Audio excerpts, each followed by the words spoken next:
Shalom Bapak Ibu Saudara-saudari di dalam Tuhan. Judul renungan pada hari ini adalah Belas Kasihan Tuhan. Siapa di antara kita yang tidak ada masalah saat ini dalam hidupnya? Siapa di antara kita yang tidak pernah terlibat dalam masalah dosa? Tidak ada.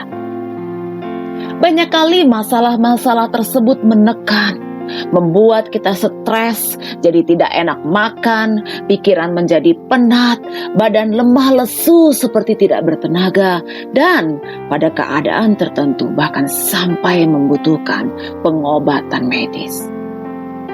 Bagaimana caranya kita keluar dari keadaan ini? Saudaraku, kita membutuhkan anugerah Tuhan. Pada saat ini, Bapak, Ibu, Saudara-saudari yang mendengarkan renungan ini, ketahuilah bahwa engkau punya kesempatan untuk datang dan mencari wajah Tuhan. Engkau dapat memohonkan belas kasihan Tuhan untuk menolong kita pada saat keadaan ini sangat menekan. Daud memanggil Tuhan untuk melihat penderitaannya dan memberikannya semangat untuk tetap memuji Tuhan meskipun dirinya sedang dalam keadaan menderita dikarenakan penganiayaan musuh-musuhnya dan bagaimana bahaya kematian itu sedang mengancamnya. Tidak ada kejahatan manusia kapan dan dimanapun yang dapat melampaui kekuatan kuasa Tuhan. Bukan saja rencana manusia, tapi juga kekuatan tindakan manusia tidak ada yang melebihi rencana dan kekuatan Tuhan. Tuhan itu adil. Sebagai hakim, Ia harus menghukum kejahatan dosa. Tapi di sini, Daud berseru kepada Tuhan yang juga adalah juru selamatnya. Daud tahu bahwa ia membutuhkan Tuhan. Daud mengerti bahwa dirinya membutuhkan belas kasihan Tuhan.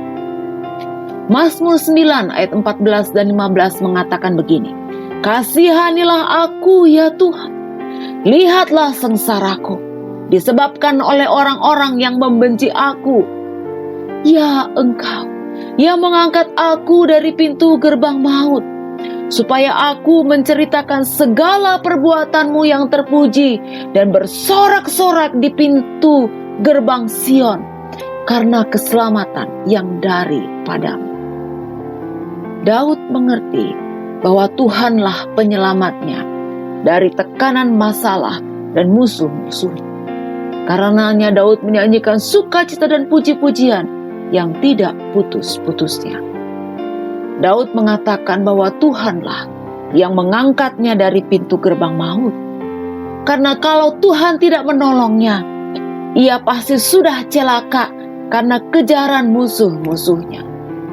Daud juga menyadari bahwa keselamatan yang dia terima itu memiliki tujuan, yaitu kemuliaan Tuhan. Saat Daud berada di bait suci Sion, berdiri di hadapan jemaat yang beribadah dan ia bernyanyi di sana. Ia bersaksi tentang kekagumannya pada Allah yang telah menghalaukan dirinya dari masalah dan kematian. Daud menyanyikan tentang belas kasihan yang Tuhan berikan bagi dirinya.